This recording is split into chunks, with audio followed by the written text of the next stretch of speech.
ಎಲ್ಲರಿಗೂ ನಮಸ್ಕಾರ. ನಾನು ನಿಮ್ಮ ಸತೀಶ್ ಯೋಗ ವಿಜಯ್ ಭವ ಯೂಟ್ಯೂಬ್ ಚಾನಲಿಂದ. ಆತ್ಮೀಯ ಸ್ಪರ್ಧಾರ್ಥಿಗಳೇ, ನಿಮಗೆಲ್ಲರಿಗೂ ಗೊತ್ತಿರುವ ಹಾಗೆ ಕರ್ನಾಟಕ ಸರ್ಕಾರದ ಎಲ್ಲ ಸ್ಪರ್ಧಾತ್ಮಕ ಪರೀಕ್ಷೆಗಳಲ್ಲಿ ಕರ್ನಾಟಕದ ಸಾಮಾನ್ಯ ಜ್ಞಾನ ಅನ್ನೋದು ಹೆಚ್ಚು ಇಂಪಾರ್ಟೆಂಟ್ ಆಗಿರುವಂಥ ಒಂದು ಸಬ್ಜೆಕ್ಟ್ ಆಗಿದೆ. ನಿಮ್ಗೆ ಆಲ್ರೆಡಿ ಗೊತ್ತಿರುವ ಹಾಗೆ PC ಆಗಿರ್ಬೋದು, PSI ಬೇರೆ ಬೇರೆ ಎಲ್ಲ ಎಕ್ಸಾಮ್ಗಳಲ್ಲಿ ಕೂಡ ಕರ್ನಾಟಕದ ಕಾಮನ್ ಆಗಿರುವಂಥ ಒಂದು ಸಾಮಾನ್ಯ ಜ್ಞಾನಕ್ಕೆ ರಿಲೇಟೆಡ್ ಆಗಿ 20 ರಿಂದ 30 ಕ್ವಶನ್ಸ್ಗಳು ಮೇಲಿನ ಮೇಲೆ ರಿಪೀಟ್ ಆಗ್ತಾ ಇರ್ತವೆ. ಹಾಗಾಗಿ ಇವತ್ತಿನ ಈ ಕ್ಲಾಸಲ್ಲಿ ಕರ್ನಾಟಕದ ಸಾಮಾನ್ಯ ಜ್ಞಾನದ ಬಗ್ಗೆ ಚರ್ಚೆ ಮಾಡ್ತಾ ಹೋಗೋಣ. ಇದು ಕರ್ನಾಟಕದ ಸಾಮಾನ್ಯ ಜ್ಞಾನಕ್ಕೆ ರಿಲೇಟೆಡ್ ಆಗಿರುವಂಥ 2ನೇ ವಿಡಿಯೋ ಆಗಿದೆ. ಆಲ್ರೆಡಿ ಕರ್ನಾಟಕದ ಸಾಮಾನ್ಯ ಜ್ಞಾನಕ್ಕೆ ರಿಲೇಟೆಡ್ ಆಗಿರುವಂಥ ಮೊದಲ ವಿಡಿಯೋವನ್ನು ನಾವು PC ಕ್ರ್ಯಾಶ್ ಕೋರ್ಸ್ನ ಆರಂಭದ ದಿನಗಳಲ್ಲಿ ಕೂಡ ಅಪ್ಲೋಡ್ ಮಾಡಿದ್ದೇವೆ. ಯಾರಾದರೂ ಆ ವಿಡಿಯೋ ನೋಡಿಲ್ಲ ಅಂದರೆ ನೀವು ಪ್ಲೇಲಿಸ್ಟಲ್ಲಿ ಹೋಗಿ ಆ ವಿಡಿಯೋವನ್ನು ಕೂಡ ನೋಡ್ಬೋದಾಗಿದೆ. ಓಕೆ, ಕಂಟೆಂಟ್ ಸ್ಟಾರ್ಟ್ ಮಾಡೋದಕ್ಕಿಂತ ಪೂರ್ವದಲ್ಲಿ ಯಾರು ನಮ್ಮ ಚಾನಲ್ಗಳಿಗೆ ಸಬ್ಸ್ಕ್ರೈಬ್ ಆಗಿಲ್ವೋ ಅವರು ಸಬ್ಸ್ಕ್ರೈಬ್ ಆಗಿ ಹಾಗೂ ಸದಾ ನಮ್ಮ ಜೊತೆ ನೋಟಿಫೈಡ್ ಆಗಿರಿ.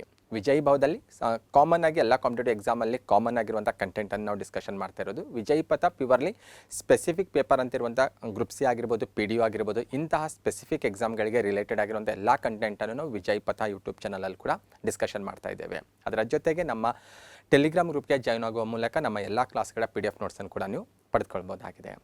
ಕರ್ನಾಟಕದ ಸಾಮಾನ್ಯ ಜ್ಞಾನಕ್ಕೆ ರಿಲೇಟೆಡ್ ಆಗಿರುವಂಥ ಇವತ್ತಿನ ಈ ಕ್ಲಾಸಲ್ಲಿ ಕರ್ನಾಟಕಕ್ಕೆ ರಿಲೇಟೆಡ್ ಆಗಿ ಸುಮಾರು ಒಂದು 7-8 ಟಾಪಿಕ್ಸ್ಗಳ ಬಗ್ಗೆ ನಾವು ಪ್ಯೂರ್ಲಿ ಕಾಂಪಿಟೇಟಿವ್ ಎಕ್ಸಾಮ್ ಪರ್ಪೋಸಿಂದ ಚರ್ಚೆ ಮಾಡ್ತಾ ಹೋಗೋಣ. ಅಂದರೆ ಕರ್ನಾಟಕದಲ್ಲಿ ನಾವು ಕಂಡುಬರುವಂತಹ ಅಥವಾ ನಾವು ಕಾಣುವಂತಹ ವಿಶೇಷ ಕಲೆಗಳಾಗಿರ್ಬೋದು, ಕರ್ನಾಟಕ ಸಂಗೀತ, ಹಿಂದೂಸ್ತಾನಿ ಸಂಗೀತ, ಸಂಗೀತ ಕ್ಷೇತ್ರದ ಪ್ರಸಿದ್ಧ ವ್ಯಕ್ತಿಗಳು, ಕರ್ನಾಟಕ ಮತ್ತು NCERTಗೆ ರಿಲೇಟೆಡ್ ಕೆಲವೊಂದು ವಿಚಾರಗಳಾಗಿರ್ಬೋದು, 2023ರ ಗಣರಾಜ್ಯೋತ್ಸವ ಪೆರೇಡ್ನಲ್ಲಿ ಕರ್ನಾಟಕದ ಟ್ಯಾಬ್ಲೋ ಏನಿತ್ತಲ್ವ ಅದಕ್ಕೆ ರಿಲೇಟೆಡ್ ಆಗಿ, ಕರ್ನಾಟಕ ಸಾಹಿತ್ಯ ಪರಿಷತ್ತು, ಕರ್ನಾಟಕದ ಪ್ರಮುಖ ವ್ಯಕ್ತಿಗಳಿಗೆ ರಿಲೇಟೆಡ್ ಆಗಿ ಬ್ರೀಫ್ ಆಗಿ ಪ್ಯೂರ್ಲಿ ಕಾಂಪಿಟೇಟಿವ್ ಎಕ್ಸಾಮ್ ಪರ್ಪೋಸನ್ನೇ ಮುಖ್ಯ ಉದ್ದೇಶವನ್ನಾಗಿಟ್ಕೊಂಡು ಚರ್ಚೆ ಮಾಡ್ತಾ ಹೋಗೋಣ. ನಿಮ್ಗೆ ಆಲ್ರೆಡಿ ಗೊತ್ತಿರುತ್ತೆ, ಕರ್ನಾಟಕ ಸಾಕಷ್ಟು ವಿಶೇಷ ಕಲೆಗಳಿಗೆ ಫೇಮಸ್ ಆಗಿರುವಂಥ ಒಂದು ರಾಜ್ಯವಾಗಿದೆ. ನಾವು ಹಿಸ್ಟೋರಿಕಲ್ ಬ್ಯಾಕ್ಗ್ರೌಂಡನ್ನು ತೆಗೆದುಕೊಂಡು ಬಂದಾಗ ಅನೇಕ ರಾಜಮನೆತನಗಳ ಕಾಲದಲ್ಲಿ ಅನೇಕ ವಿಶೇಷವಾದಂಥ ಕಲೆಗಳನ್ನು ನಾವು ಬೆಳವಣಿಗೆ ಆಗಿರೋದು ಅಥವಾ ಅದಕ್ಕೆ ಪ್ರೋತ್ಸಾಹ ಸಿಕ್ಕಿರೋದನ್ನು ನಾವು ಕಾಣ್ತೇವೆ.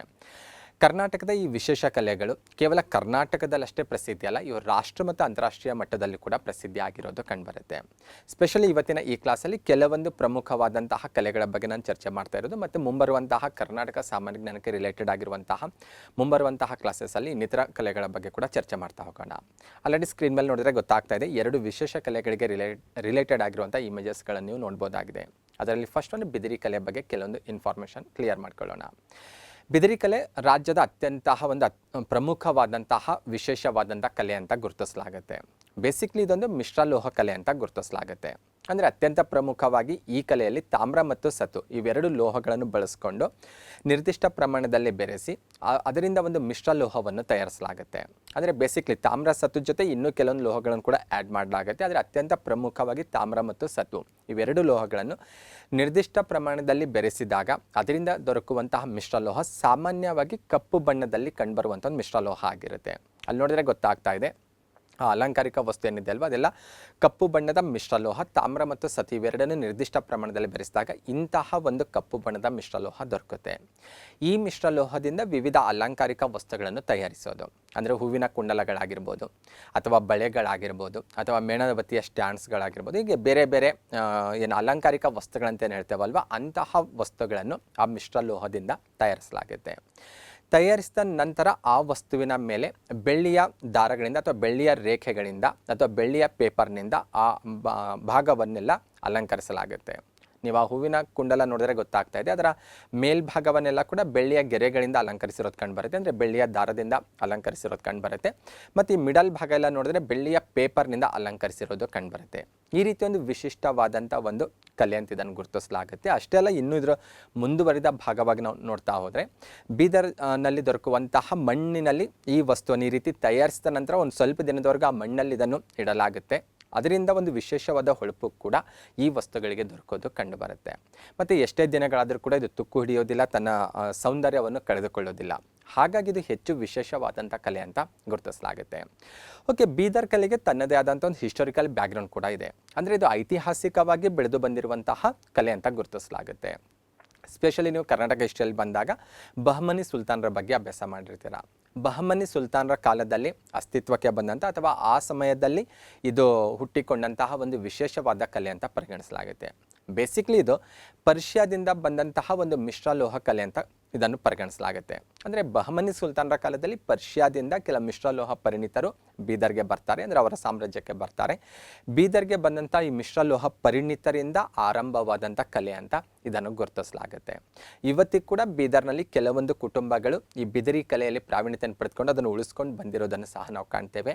ಅಷ್ಟೇ ಅಲ್ಲ, ಒಂದು ಹೆಮ್ಮೆಯ ವಿಚಾರ ಕೂಡ ನಾವು ಅಬ್ಸರ್ವ್ ಮಾಡ್ಬೋದು. ಏನಂದರೆ ಈ ಬಿದಿರಿ ಕಲೆಗೆ GI ಟ್ಯಾಗ್ ಕೂಡ ದೊರಕಿದೆ. ಅಷ್ಟೇ ಅಲ್ಲ, ಇದು ರಾಷ್ಟ್ರ ಮತ್ತು ಅಂತಾರಾಷ್ಟ್ರೀಯ ಮಟ್ಟದಲ್ಲಿ ಕೂಡ ಹೆಚ್ಚು ಪ್ರಸಿದ್ಧಿಯಾಗಿರುವಂಥ ಒಂದು ಕಲೆ ಅಂತ ಗುರುತಿಸಲಾಗುತ್ತೆ. ಓಕೆ, ಇದರ ಜೊತೆಗೆ ಕರ್ನಾಟಕದ ಇನ್ನೊಂದು ವಿಶೇಷವಾದಂಥ ಕಲೆ ಅಂದರೆ ಅದು ಕಿನ್ನಾಳ ಕಲೆ ಅಂತ. ಭಾಳ ವಿಶೇಷವಾದಂತಹ ಕಲೆ. ಬೇಸಿಕ್ಲಿ ಕಿನ್ನಾಳ ಅನ್ನೋದು ಒಂದು ಪ್ಲೇಸ್ ನೇಮ್, ಅದು ಕೊಪ್ಪಳ ಜಿಲ್ಲೆಯಲ್ಲಿರುವಂಥ ಒಂದು ಗ್ರಾಮ ಆಗಿದೆ.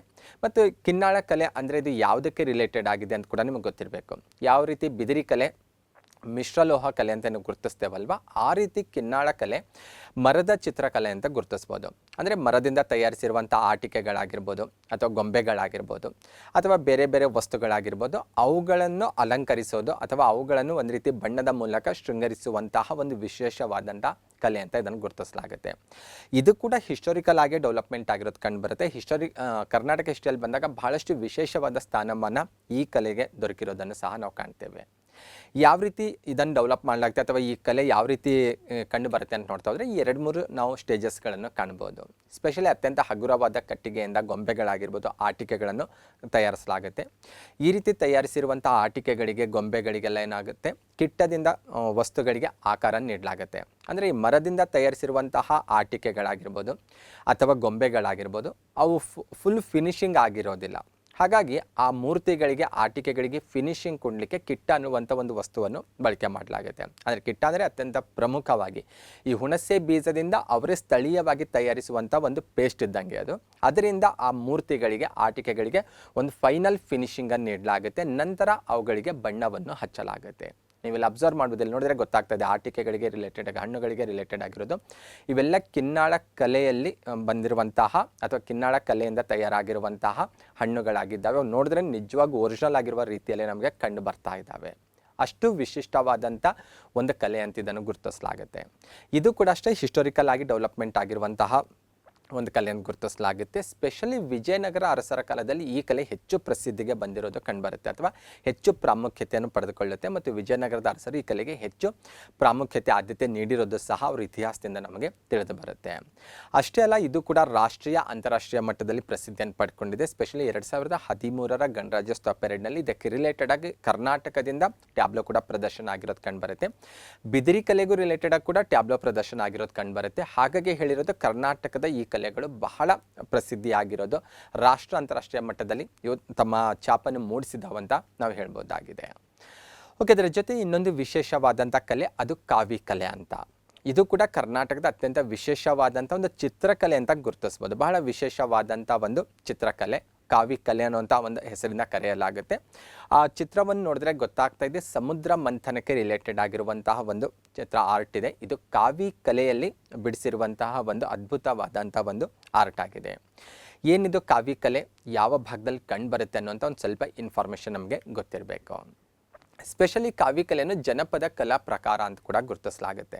ಸಾಮಾನ್ಯವಾಗಿ ಮನೆಯ ಒಳಭಾಗದ ಗೋಡೆಗಳು ಅಥವಾ ಹೊರಭಾಗದ ಗೋಡೆಗಳಾಗಿರ್ಬೋದು, ದೇವಸ್ಥಾನದ ಗೋಡೆಗಳನ್ನೆಲ್ಲ ಈ ಕಲೆಯಿಂದ ಅಲಂಕಾರ ಮಾಡಲಾಗ್ತಾ ಇತ್ತು. ಕೇವಲ ಮನೆಯ ಗೋಡೆಗಳು, ದೇವಸ್ಥಾನದ ಗೋಡೆಗಳು ಅಷ್ಟೇ ಅಲ್ಲ, ಈವನ್ ಬಾಗಿಲುಗಳಾಗಿರ್ಬೋದು, ಕಿಟಕಿಗಳಾಗಿರ್ಬೋದು, ಅವನ್ನು ಕೂಡ ಕಾವಿ ಕಲೆಯಿಂದ ಬೇರೆ ಬೇರೆ ಚಿತ್ರಗಳಿಂದ ಅಲಂಕರಿಸೋದನ್ನು ನಾವು ನಮ್ಮ ಇತಿಹಾಸದಲ್ಲಿ ಅಥವಾ ನಮ್ಮ ಜನಪದ ಕಲಾ ಪ್ರಕಾರದಲ್ಲಿ ನಾವು ಕಾಣ್ಬೋದಾಗಿದೆ. ಸ್ಪೆಷಲಿ ಈ ಕಲೆಯನ್ನು ನಾವು ಯಾವ ಭಾಗದಲ್ಲಿ ಕಾಣ್ತೇವೆ ಅಂದರೆ ಕರ್ನಾಟಕದ ಕರಾವಳಿ ಭಾಗದಲ್ಲಿ ಇರುವಂಥ ಒಂದು ಸಾಂಪ್ರದಾಯಿಕ ಅಥವಾ ಒಂದು ಐತಿಹಾಸಿಕ ಒಂದು ಚಿತ್ರಕಲೆ ಅಂತ ಇದನ್ನು ಗುರುತಿಸಲಾಗುತ್ತೆ. ಸ್ಪೆಷಲಿ ಉತ್ತರ ಕನ್ನಡ ಜಿಲ್ಲೆಯಲ್ಲಿ ಬಂದಾಗ ಸಿರ್ಸಿ ಆಗಿರ್ಬೋದು, ಗೋಕರ್ಣ, ಅಂಕೋಲಾ ಆ ಭಾಗದಲ್ಲಾಗಿರ್ಬೋದು. ರಾಜ್ಯ ತೆಗೆದುಕೊಂಡಾಗ ಇದು ಗೋವಾ, ಕರ್ನಾಟಕ 2 ಕೋಸ್ಟಲ್ ಏರಿಯಾದಲ್ಲಿ ಈ ಕಾವಿ ಕಲೆಯನ್ನು ನಾವು ಕಾಣ್ಬೋದಾಗಿದೆ. ಇದರ ಮೂಲವನ್ನು ಗೋವಾದ ಕೊಂಕಣಿಗರಂತ ಗುರುತಿಸಲಾಗುತ್ತೆ. ಪೋರ್ಚುಗೀಸರು ಗೋವಾವನ್ನು ಆಕ್ರಮಿಸಿಕೊಂಡ ನಂತರ ಅವರು ಕರ್ನಾಟಕದ ಕರಾವಳಿ ಭಾಗಕ್ಕೆ ಬರ್ತಾರೆ. ಅಲ್ಲಿಂದ ಈ ಕರ್ನಾಟಕವನ್ನು ಈ ಕಲೆ ಪ್ರವೇಶ ಮಾಡುತ್ತೆ ಅಂತ ಕೂಡ ಕೆಲವೊಂದು ರಿಸರ್ಚಿಂದ ಗೊತ್ತಾಗುತ್ತೆ. ಆದರೆ ನಿಮಗೆ ಎಕ್ಸಾಮಲ್ಲಿ ಏನು ಕೇಳ್ಬೋದು, ಬೇಸಾಗಿ ಕಾವಿ ಕಲೆ ಕರ್ನಾಟಕದ ಯಾವ ಭಾಗದಲ್ಲಿ ಹೆಚ್ಚಾಗಿ ಕಂಡು ಬರುತ್ತೆ ಅಂತ ಕೇಳಿದ್ರೆ ಕರ್ನಾಟಕದ ಕರಾವಳಿ ಭಾಗದಲ್ಲಿ ಅಂತ ಹೇಳೋದು. ಅದರಲ್ಲೂ ಉತ್ತರ ಕನ್ನಡ ಜಿಲ್ಲೆಯಲ್ಲಿ ಇದು ಹೆಚ್ಚಿನ ಪ್ರಮಾಣದಲ್ಲಿ ಕಂಡು ಬರೋದನ್ನು ನಾವು ನೋಡ್ತೇವೆ. ಸಿರ್ಸಿ, ಗೋಕರ್ಣ, ಅಂಕೋಲಾ ಆಗಿರ್ಬೋದು, ಈ ಓಂ ಬೀಚ್ ಏರಿಯಾ ಆಗಿರ್ಬೋದು, ಅಲ್ಲಿರುವಂತಹ ಒಂದು ಹಳೆಯ ಕಾಲದ ಮನೆಗಳು ಆಗಿರ್ಬೋದು, ಹಳೆಯ ಹಳೆಯ ಕಾಲದ ದೇವಸ್ಥಾನಗಳೆಲ್ಲ ಕೂಡ ಕಾವಿ ಕಲೆಯಿಂದ ಅಲಂಕಾರಗೊಂಡಿರೋದು, ಶೃಂಗಾರಗೊಂಡಿರೋದನ್ನು ನಾವು ಕಾಣ್ತೇವೆ.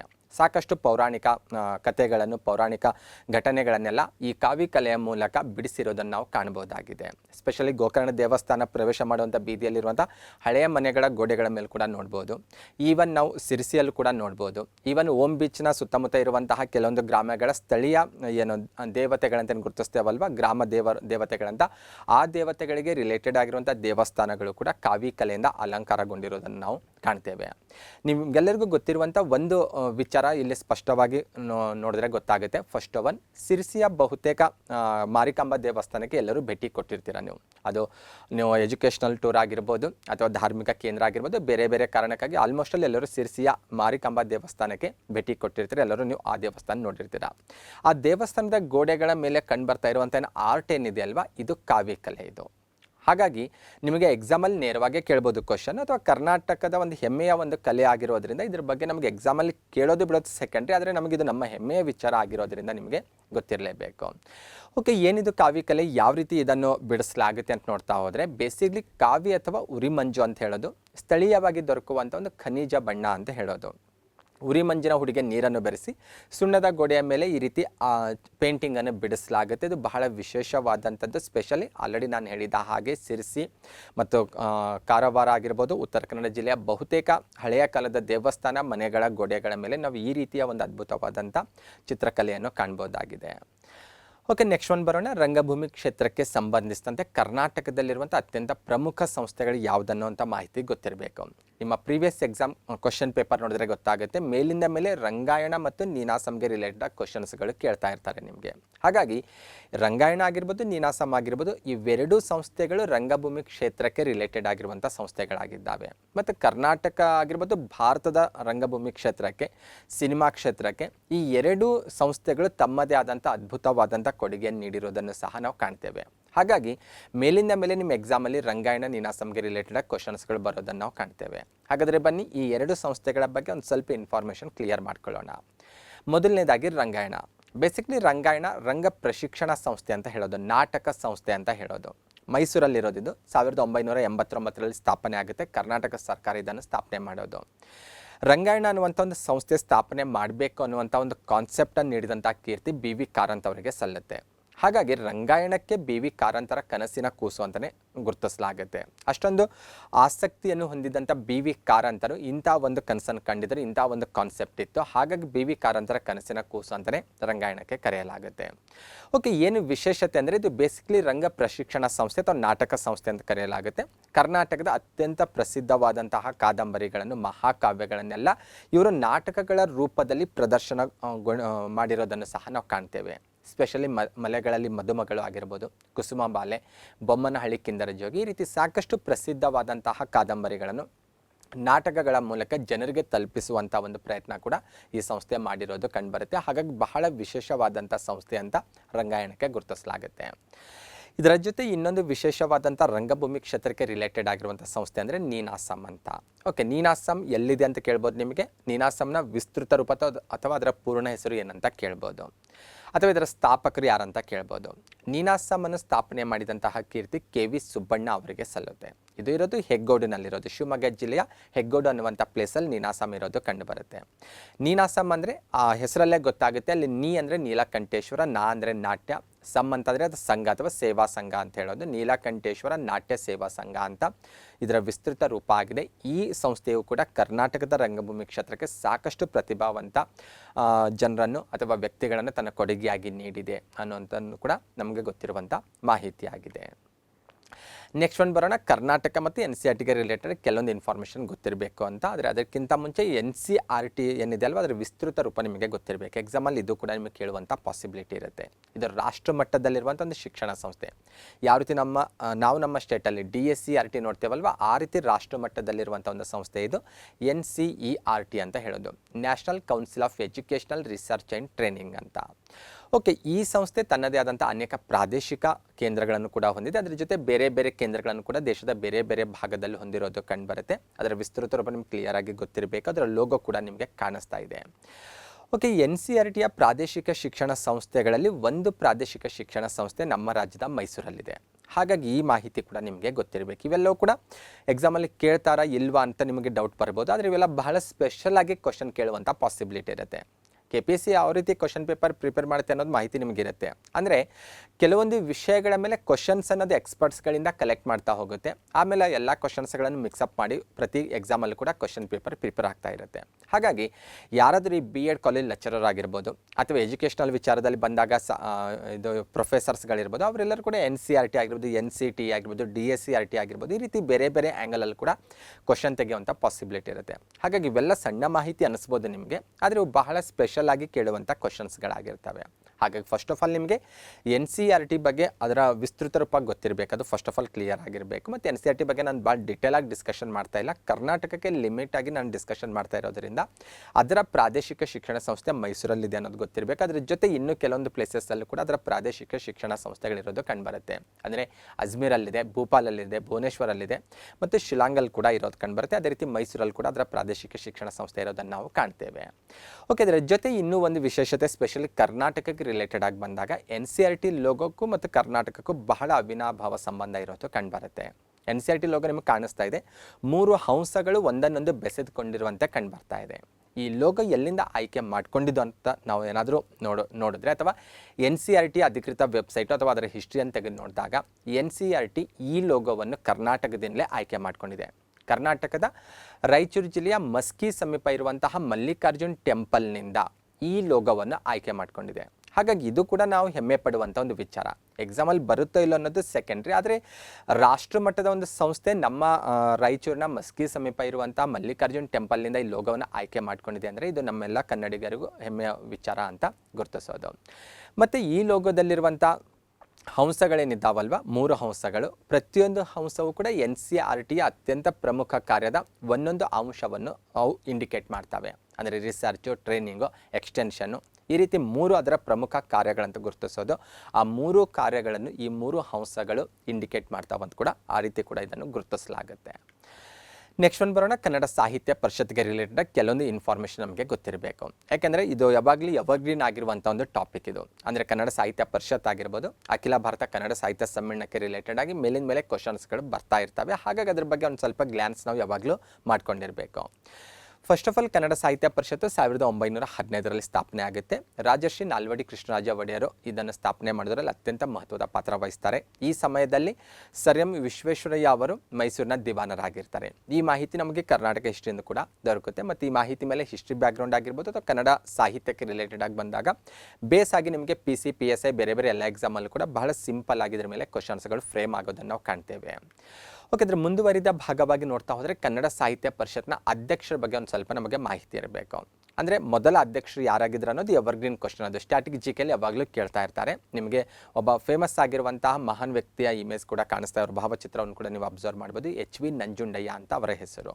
ಇವರು ಕನ್ನಡ ಸಾಹಿತ್ಯ ಪರಿಷತ್ತಿನ ಮೊದಲ ಅಧ್ಯಕ್ಷರಾಗಿ ಸೇವೆ ಸಲ್ಲಿಸಿದ್ದಾರೆ. ಹಾಗಾಗಿ ಇವರ ಹೆಸರು ನಿಮ್ಗೆ ಗೊತ್ತಿರಬೇಕು. ಇವರ ಬಗ್ಗೆ ಇನ್ನಿತರ ಮಾಹಿತಿ ಕೂಡ ನೀವು ಕಲೆಕ್ಟ್ ಮಾಡ್ಕೊಂಡಿರ್ಬೇಕು. ಯಾಕಂದರೆ ಅವರ ಬಗ್ಗೆ ಮೇಲಿನ ಮೇಲೆ ಯಾವಾಗಲೂ ಕ್ವಶನ್ಸ್ಗಳನ್ನು ಕೇಳ್ತಾ ಇರ್ತಾರೆ. ಓಕೆ, ಮೊದಲ ಅಧ್ಯಕ್ಷರನ್ನು ಹೊರತುಪಡಿಸಿದ್ರೆ ನಮ್ಗೆ ಇಂಪಾರ್ಟೆಂಟ್ ಆಗೋದು ಈಗಿನ ಅಧ್ಯಕ್ಷರು ಯಾರಿದ್ದಾರೆ ಅನ್ನೋದು. ಯಾಕಂದರೆ ಫಸ್ಟ್ ಅಧ್ಯಕ್ಷರು ಬಗ್ಗೆ ಯಾವಾಗಲೂ ಅದು ಎವರ್ಗ್ರೀನ್ ಆಗಿ ಕ್ವಶನ್ಸ್ಗಳು ಬರ್ತಾ ಇರುತ್ತೆ. ಆ ಟಾಪಿಕ್ ಮೇಲೆ ಬಂದಾಗ ಪ್ರೆಸೆಂಟ್ ಯಾರಿದ್ದಾರೆ ಕನ್ನಡ ಸಾಹಿತ್ಯ ಪರಿಷತ್ನ ಅಧ್ಯಕ್ಷರು ಅನ್ನೋದು ಕೂಡ ನಿಮಗೆ ಗೊತ್ತಿರಬೇಕು. ಪ್ರೆಸೆಂಟ್ ನಾಡೋಜ ಡಾಕ್ಟರ್ ಮಹೇಶ್ ಜೋಶಿ ಅವರು ಕನ್ನಡ ಸಾಹಿತ್ಯ ಪರಿಷತ್ತಿನ ಅಧ್ಯಕ್ಷರಾಗಿದ್ದಾರೆ. ಓಕೆ, ಕನ್ನಡ ಸಾಹಿತ್ಯ ಪರಿಷತ್ತಿನ ಜೊತೆಗೆ ಅಖಿಲ ಭಾರತ ಕನ್ನಡ ಸಾಹಿತ್ಯ ಸಮ್ಮೇಳನಗಳ ಅಧ್ಯಕ್ಷರ ಬಗ್ಗೆ ಕೂಡ ನಮಗೆ ಮಾಹಿತಿ ಇರಬೇಕು. ಸಾಕಷ್ಟು ಸಮ್ಮೇಳನಗಳು ನಡೆದಿದ್ದಾವೆ. 87ನೇ ಅಖಿಲ ಭಾರತ ಕನ್ನಡ ಸಾಹಿತ್ಯ ಸಮ್ಮೇಳನ ಮಂಡ್ಯ ಜಿಲ್ಲೆಯಲ್ಲಿ ನಡೆಯಲಿದೆ. ಹಾಗಂತ 86 ಕನ್ನಡ ಸಾಹಿತ್ಯ ಸಮ್ಮೇಳನ ಅಧ್ಯಕ್ಷರ ಮಾಹಿತಿ ನಮಗೆ ಗೊತ್ತಿರಬೇಕಾ ಅಂದರೆ ಗೊತ್ತಿದ್ರೆ ತಪ್ಪೇನಿಲ್ಲ ಅದು. ಆದರೆ ಕಾಂಪಿಟೇಟಿವ್ ಎಕ್ಸಾಮಲ್ಲಿ ಬಂದಾಗ ಕೆಲವೊಂದು ಸಾಹಿತ್ಯ ಸಮ್ಮೇಳನಗಳು ಆ ಸಮ್ಮೇಳನಗಳ ಅಧ್ಯಕ್ಷತೆ ವಹಿಸ್ಕೊಂಡಿರುವಂಥ ಮಹನೀಯರ ಹೆಸರು ನಿಮಗೆ ಗೊತ್ತಿರಲೇಬೇಕು. ಬಹಳ ಇಂಪಾರ್ಟೆಂಟ್ ಆಗಿರುವಂಥ ಒಂದು ಕಂಟೆಂಟ್ ಅಂತ ಗುರುತಿಸೋದು. ಸ್ಪೆಷಲಿ ಮೊದಲ ಸಮ್ಮೇಳನಗಳು ಇಂಪಾರ್ಟೆಂಟ್ ಆಗ್ತವೆ, ಇತ್ತೀಚಿನ ಸಮ್ಮೇಳನಗಳು ಇಂಪಾರ್ಟೆಂಟ್ ಆಗ್ತವೆ, ಮತ್ತು ಮಹಿಳಾ ಸಾಹಿತಿಗಳ ಅಧ್ಯಕ್ಷತೆ ವಹಿಸಿಕೊಂಡಿರುವಂಥ ಸಮ್ಮೇಳನಗಳಿದ್ದರೆ ಅಂತಹ ಸಮ್ಮೇಳನಗಳ ಬಗ್ಗೆ ಕೂಡ ಮಾಹಿತಿ ಗೊತ್ತಿರಬೇಕು. ಸ್ಪೆಷಲಿ ಮೊದಲ 3 ಸಾಹಿತ್ಯ ಸಮ್ಮೇಳನ ಅಬ್ಸರ್ವ್ ಮಾಡಬೇಕು ನೀವು. ಮೊದಲ ಕನ್ನಡ ಸಾಹಿತ್ಯ ಸಮ್ಮೇಳನ ಬೆಂಗಳೂರಿನಲ್ಲಿ ನಡೆಯುತ್ತೆ 1915ರಲ್ಲಿ. HV ನಂಜುಂಡಯ್ಯ ಅವರೇ ಅಧ್ಯಕ್ಷತೆ ವಹಿಸಿಕೊಂಡಿರ್ತಾರೆ. ಕನ್ನಡ ಸಾಹಿತ್ಯ ಪರಿಷತ್ನ ಮೊದಲ ಅಧ್ಯಕ್ಷರು ಎಚ್ ವಿ ನಂಜುಂಡಯ್ಯ ಇದ್ದಾರೆ. ಮೊದಲ ಸಾಹಿತ್ಯ ಸಮ್ಮೇಳನ, ಎರಡನೇ ಸಾಹಿತ್ಯ ಸಮ್ಮೇಳನ, ಮೂರನೇ ಸಾಹಿತ್ಯ ಸಮ್ಮೇಳನ, ಈ ಮೂರು ಸಮ್ಮೇಳನಗಳಿಗೂ ಕೂಡ ಎಚ್ ವಿ ನಂಜುಂಡಯ್ಯ ಅವರೇ ಅಧ್ಯಕ್ಷತೆಯನ್ನು ವಹಿಸಿಕೊಂಡಿರ್ತಾರೆ. ಮೊದಲ ಅಖಿಲ ಭಾರತ ಕನ್ನಡ ಸಾಹಿತ್ಯ ಸಮ್ಮೇಳನ ಎಲ್ಲಿ ನಡೀತು ಅಂತ ಕೇಳಿದ್ರೆ ಬೆಂಗಳೂರಿನಲ್ಲಿ ನಡೆಯುತ್ತೆ 1915ರಲ್ಲಿ. ಎರಡನೇ ಅಖಿಲ ಭಾರತ ಸಾಹಿತ್ಯ ಸಮ್ಮೇಳನ ಕೂಡ ಬೆಂಗಳೂರಲ್ಲಿ ನಡೆಯುತ್ತೆ 16ರಲ್ಲಿ. ಮೂರನೇ ಸಾಹಿತ್ಯ ಸಮ್ಮೇಳನ 1917ರಲ್ಲಿ ಮೈಸೂರಲ್ಲಿ ನಡೆಯುತ್ತೆ. ಪ್ಲೇಸ್ ಕೂಡ ಇಂಪಾರ್ಟೆಂಟು, ವರ್ಷ ಕೂಡ ಇಂಪಾರ್ಟೆಂಟು, ಅಧ್ಯಕ್ಷತೆ ವಹಿಸ್ಕೊಂಡವ್ರು ಕೂಡ ಇಂಪಾರ್ಟೆಂಟ್ ಆಗ್ತಾರೆ ಇಲ್ಲಿ.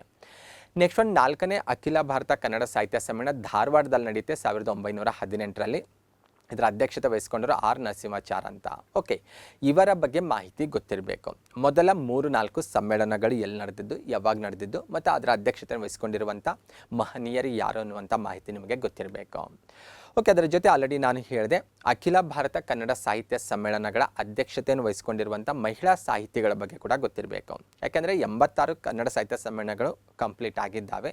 ಆದರೆ ಮಹಿಳಾ ಸಾಹಿತಿಗಳ ಅಧ್ಯಕ್ಷತೆ ವಹಿಸ್ಕೊಂಡಿರುವಂಥವ್ರ ಸಂಖ್ಯೆ ಬಹಳ ಕಡಿಮೆ ಇದೆ. ಹಾಗಾಗಿ ಅವ್ರ ಬಗ್ಗೆ ಕೂಡ ಗೊತ್ತಿರಬೇಕು.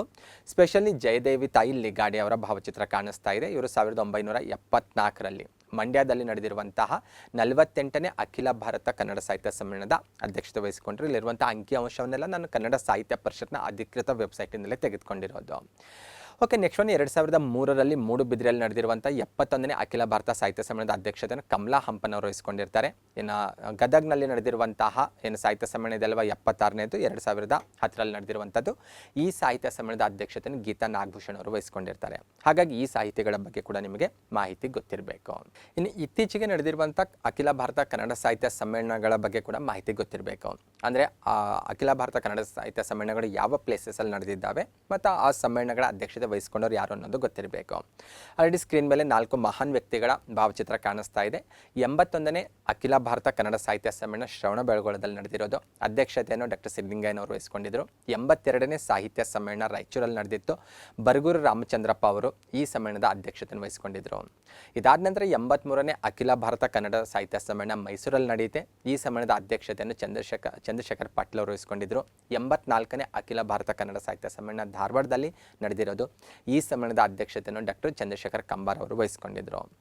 ನೆಕ್ಸ್ಟ್ 85ನೇ ಅಖಿಲ ಭಾರತ ಕನ್ನಡ ಸಾಹಿತ್ಯ ಸಮ್ಮೇಳನ ಕಲಬುರಗಿಯಲ್ಲಿ 2020 ಫೆಬ್ರವರಿ ತಿಂಗಳಲ್ಲಿ ನಡೆದಿರೋದು ಕಂಡುಬರುತ್ತೆ. ಈ ಸಮ್ಮೇಳನದ ಅಧ್ಯಕ್ಷತೆಯನ್ನು ಎಚ್.ಎಸ್. ವೆಂಕಟೇಶ್ ಮೂರ್ತಿ ಅವರು ವಹಿಸಿಕೊಂಡಿದ್ದರು. ಇನ್ನು ಇತ್ತೀಚೆಗೆ ನಡೆದಿರುವಂತಹ ಸಾಹಿತ್ಯ ಸಮ್ಮೇಳನ ಅಂದರೆ ಅದು 86ನೇ ಅಖಿಲ ಭಾರತ ಕನ್ನಡ ಸಾಹಿತ್ಯ ಸಮ್ಮೇಳನ ಹಾವೇರಿಯಲ್ಲಿ ನಡೆಯುತ್ತೆ. ಈ ಸಮ್ಮೇಳನದ ಅಧ್ಯಕ್ಷತೆಯನ್ನು ಪ್ರೊಫೆಸರ್ ದೊಡ್ಡರಂಗೇಗೌಡ ಅವರು ವಹಿಸಿಕೊಂಡಿದ್ದರು. ಓಕೆ, ಇಲ್ಲಿವರೆಗೂ ಒಟ್ಟು 86 ಅಖಿಲ ಭಾರತ ಕನ್ನಡ ಸಾಹಿತ್ಯ ಸಮ್ಮೇಳನಗಳು ನಡೆದಿದ್ದಾವೆ.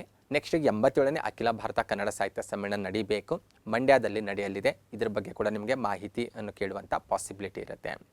ಮುಂಬರುವಂಥ ಅಖಿಲ ಭಾರತ ಕನ್ನಡ ಸಾಹಿತ್ಯ ಸಮ್ಮೇಳನ ಮಂಡ್ಯ ಜಿಲ್ಲೆಯಲ್ಲಿ ನಡೆಯಲಿರುವುದರಿಂದ ಹಿಂದೆ ಅಂದರೆ ಜಸ್ಟ್ ಇದರ ಪ್ರೀವಿಯಸ್ ಮಂಡ್ಯದಲ್ಲಿ ನಡೆದಿರುವಂಥ ಅಖಿಲ ಭಾರತ ಕನ್ನಡ ಸಾಹಿತ್ಯ ಸಮ್ಮೇಳನದ ಬಗ್ಗೆ ಕೂಡ ನಿಮಗೆ ಮಾಹಿತಿ ಗೊತ್ತಿರಬೇಕು. ಅಂದರೆ 87ನೇದು ಮಂಡ್ಯದಲ್ಲಿ ನಡೆಯಲಿದೆ. ಇದ್ರ ಹಿಂದೆ ಅಂದರೆ ಇತ್ತೀಚೆಗೆ ಮಂಡ್ಯದಲ್ಲಿ ನಡೆದಿರುವಂಥ ಅಖಿಲ ಭಾರತ ಕನ್ನಡ ಸಾಹಿತ್ಯ ಸಮ್ಮೇಳನ ಅಂದರೆ ಅದು 1994ರಲ್ಲಿ ನಡೆದಿರುವಂಥ 63ನೇ ಕನ್ನಡ ಸಾಹಿತ್ಯ ಸಮ್ಮೇಳನ ಆಗಿದೆ.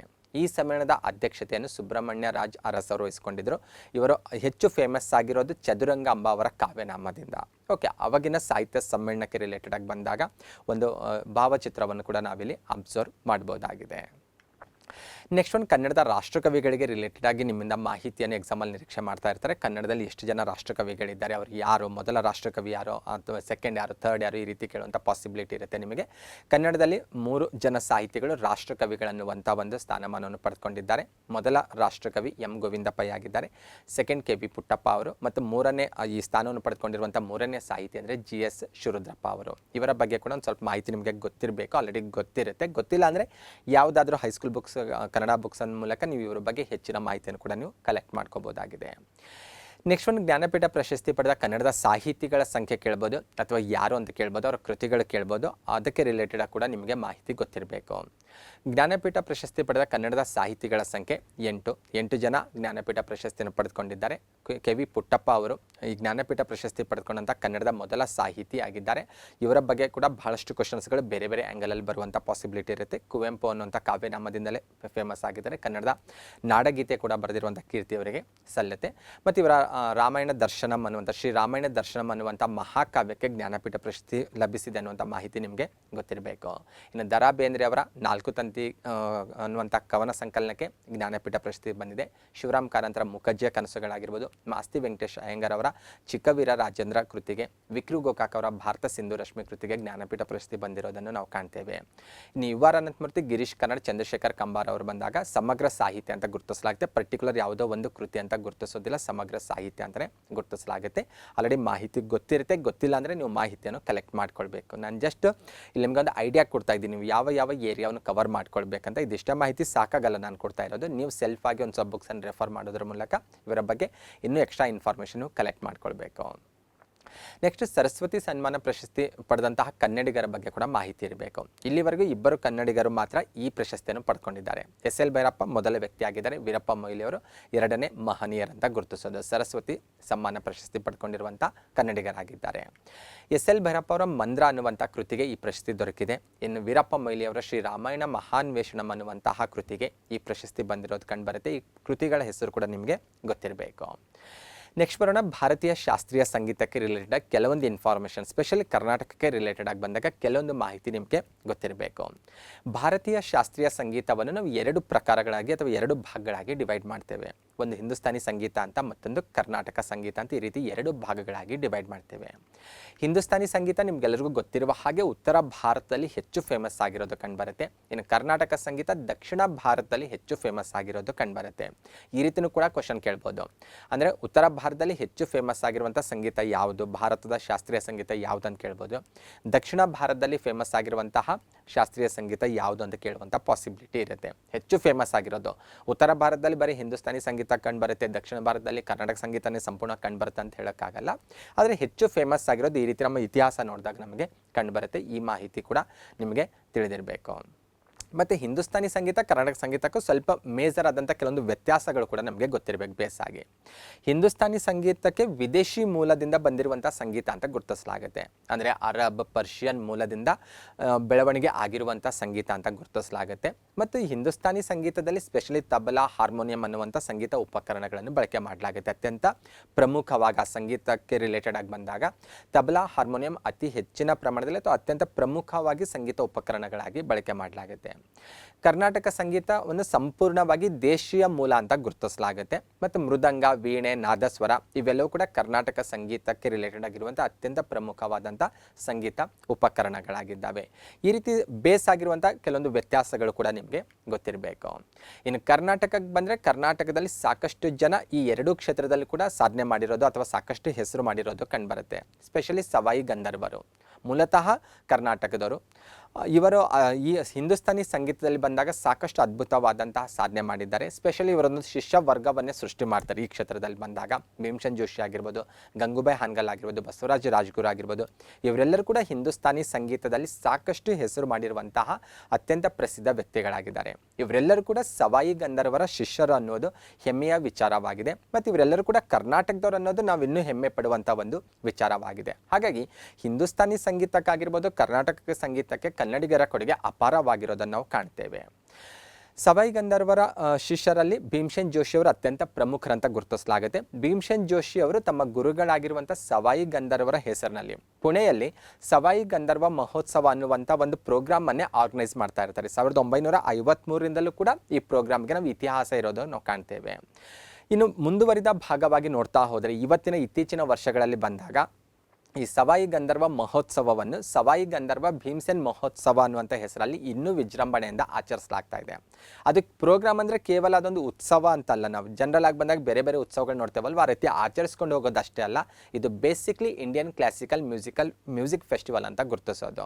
ಅಂದರೆ ದೇಶದ ಮತ್ತು ಜಗತ್ತಿನ ಬೇರೆ ಬೇರೆ ಭಾಗದಲ್ಲಿ ಬಂದಾಗ ಇಂಡಿಯನ್ ಕ್ಲಾಸಿಕಲ್ ಮ್ಯೂಸಿಕಲ್ಲಿ ಸಾಧನೆ ಮಾಡಿರುವಂತಹ ಅತ್ಯಂತ ಪ್ರತಿಭಾನ್ವಿತ ಮಹಾನ್ ವ್ಯಕ್ತಿಗಳು ಈ ಪ್ರೋಗ್ರಾಮ್ಗೆ ಬರ್ತಾರೆ, ಅಲ್ಲಿ ಸಂಗೀತ ಕಾರ್ಯಕ್ರಮವನ್ನು ನೀಡ್ತಾರೆ. ಹಾಗಾಗಿ ಸವಾಯಿ ಗಂಧರ್ವ ಭೀಮಸೇನ್ ಮಹೋತ್ಸವ ಅನ್ನೋದು ಇತ್ತೀಚಿನ ದಿನದಲ್ಲಿ ಬಂದಾಗ ಭಾರತದಲ್ಲಿ ತನ್ನದೇ ಆದ ಒಂದು ಛಾಪನ್ನು ಮೂಡಿಸಿರುವಂಥ ಒಂದು ವಿಶೇಷವಾದಂಥ ಒಂದು ಪ್ರೋಗ್ರಾಮ್ ಅಂತ ಗುರುತಿಸಲಾಗುತ್ತೆ. ಇದು ಸಾಮಾನ್ಯವಾಗಿ ಪ್ರತಿ ವರ್ಷ ಪುನಾದಲ್ಲಿ ಆರ್ಗನೈಸೇಷನ್ ಮಾಡಲಾಗುತ್ತೆ.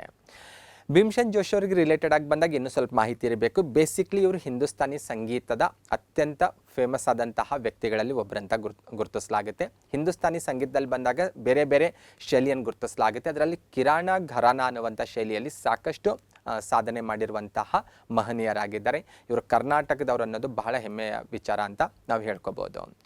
ಸ್ಪೆಷಲಿ ಮಿಲೆ ಸುರ್ ಮೇರಾ ತುಮಾರ ಅನ್ನುವಂಥ ಒಂದು ಹಾಡು 80 ಮತ್ತು 90ರ ದಶಕ, 80ರ ದಶಕದ ಕೊನೆ ಮತ್ತು 90ರ ದಶಕದಲ್ಲಿ ಹೆಚ್ಚು ಫೇಮಸ್ ಆಗಿರುವಂಥ ಒಂದು ಗೀತೆ ಆಗಿತ್ತು.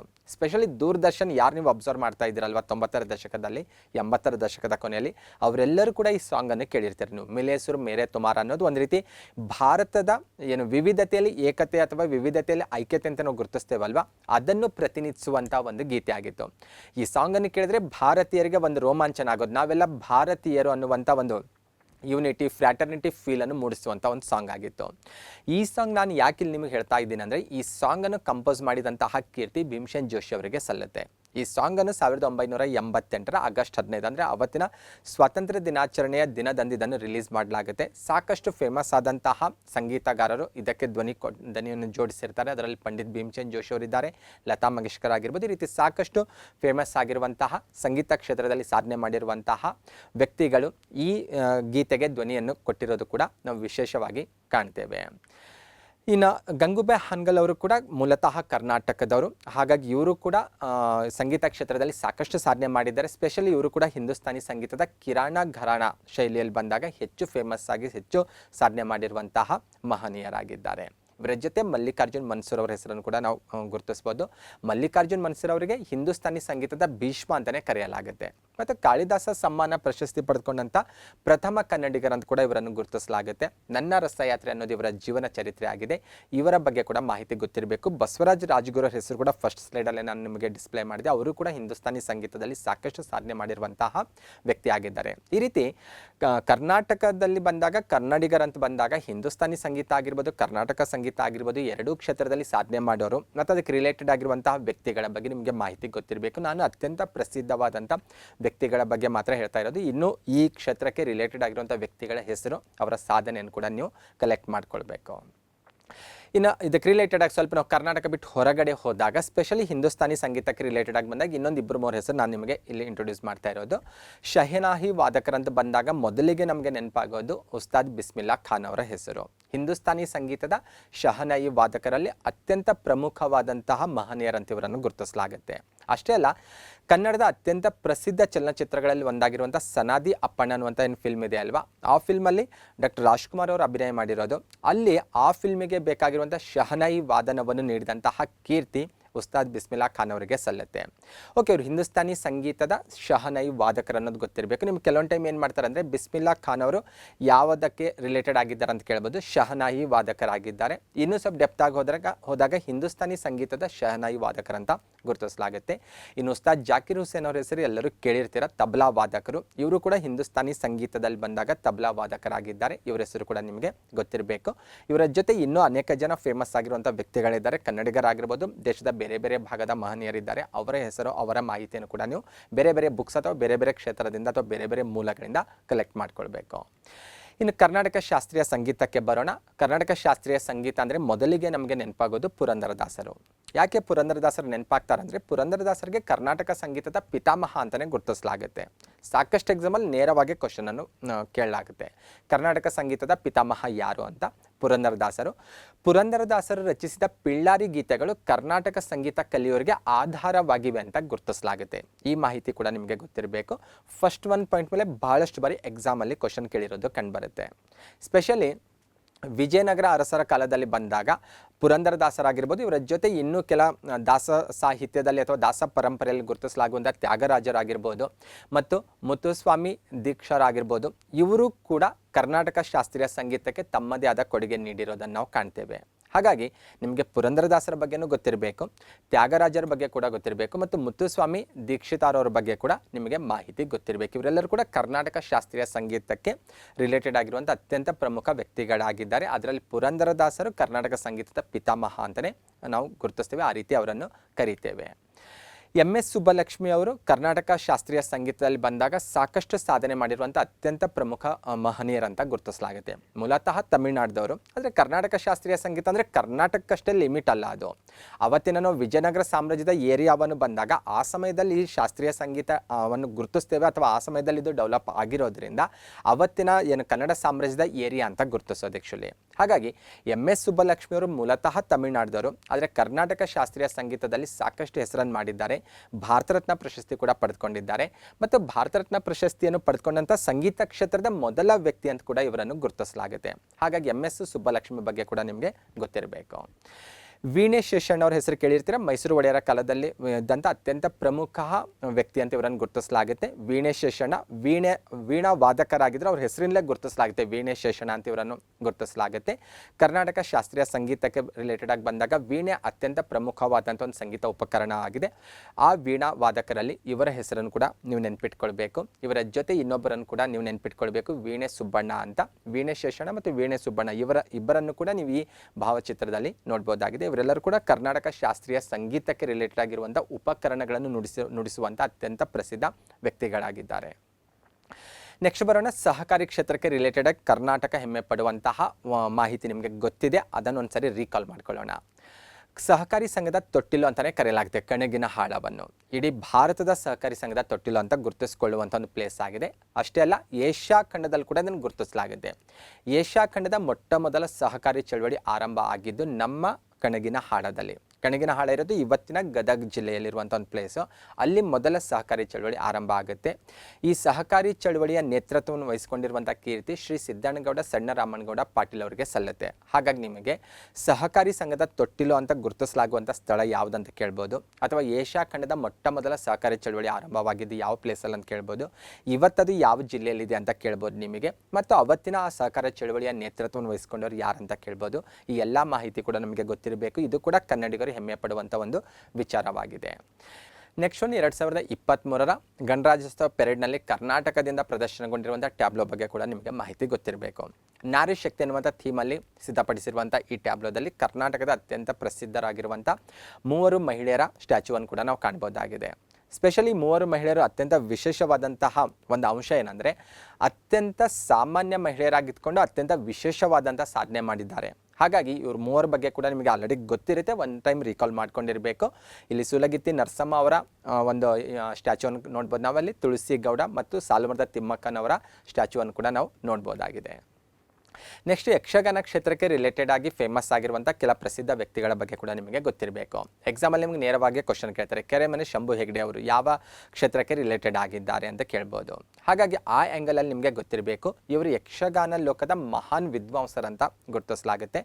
ಕರ್ನಾಟಕ ಯಕ್ಷಗಾನ ಅಕಾಡೆಮಿ ಅಸ್ತಿತ್ವಕ್ಕೆ ಬರುವಲ್ಲಿ ಇವರು ಅತ್ಯಂತ ಮಹತ್ವದ ಪಾತ್ರ ವಹಿಸಿರೋದು ಸಹ ಕಂಡುಬರುತ್ತೆ. ಇವರ ಜೊತೆ ಇನ್ನೂ ಕೆಲ ವ್ಯಕ್ತಿಗಳನ್ನು ಕೂಡ ಗುರುತಿಸ್ಬೋದು. ಚಿಟ್ಟಾಣಿ ರಾಮಚಂದ್ರ ಹೆಗ್ಡೆ ಇವರು ಕೂಡ ಯಕ್ಷಗಾನ ಕ್ಷೇತ್ರದಲ್ಲಿ ಸಾಕಷ್ಟು ಅದ್ಭುತವಾದಂಥ ಸಾಧನೆ ಮಾಡಿದ್ದಾರೆ. ಅಷ್ಟೇ ಅಲ್ಲ, ಕೆರೆಮನೆ ಶಿವರಾಮ ಹೆಗ್ಡೆ ಆಗಿರ್ಬೋದು, ಕೆರೆಮನೆ ಮಹಾಬಲ ಹೆಗ್ಡೆ ಆಗಿರ್ಬೋದು, ಕಡತೋಕ ಮಂಜುನಾಥ ಭಾಗವತರಾಗಿರ್ಬೋದು, ಇಡಗುಂಜಿ ಕೃಷ್ಣಯಾಜಿ ಆಗಿರ್ಬೋದು, ಈ ರೀತಿ ಸ್ಪೆಷಲಿ ಕೋಸ್ಟಲ್ ಏರಿಯಾದಲ್ಲಿ ಬಂದಾಗ ಸಾಕಷ್ಟು ವ್ಯಕ್ತಿಗಳು ಯಕ್ಷಗಾನಕ್ಕೆ ತಮ್ಮದೇ ಆದಂಥ ಕೊಡುಗೆ ನೀಡಿದ್ದಾರೆ. ಅದರಲ್ಲಿ ಅತ್ಯಂತ ಪ್ರಸಿದ್ಧವಾಗಿರುವಂತಹ ವ್ಯಕ್ತಿಗಳ ಹೆಸರು, ಸ್ಪೆಷಲಿ ಕಾಂಪಿಟೇಟಿವ್ ಎಕ್ಸಾಮ್ ಪರ್ಪೋಸಿಂದ ಕೇಳಬಹುದಾದಂಥ ವ್ಯಕ್ತಿಗಳ ಹೆಸರನ್ನು ನಾನಿಲ್ಲಿ ನಿಮ್ಮ ಜೊತೆ ಶೇರ್ ಮಾಡ್ಕೊಳ್ತಾ ಇರೋದು. ನೆಕ್ಸ್ಟ್, ಯೋಗ ಕ್ಷೇತ್ರಕ್ಕೆ ಬಂದಾಗ ಒಬ್ಬ ಮಹನೀಯರು ಬಹಳ ಇಂಪಾರ್ಟೆಂಟ್ ಆಗ್ತಾರೆ, BKS ಅಯ್ಯಂಗಾರ್ ಅಂತ. ಯಾವ ಕ್ಷೇತ್ರಕ್ಕೆ ರಿಲೇಟೆಡ್ ಆಗಿದ್ದಾರೆ ಅಂತಲೇ ನೇರವಾಗಿ ಕ್ವಶನ್ ಕೇಳ್ಬೋದು. ಯೋಗ ಫಾರ್ ಎವ್ರಿ ಒನ್ ಅನ್ನುವಂಥ ಒಂದು ಅದ್ಭುತವಾದಂಥ ಪುಸ್ತಕವನ್ನು ಕೂಡ ಇವರು ಬರೆದಿದ್ದಾರೆ.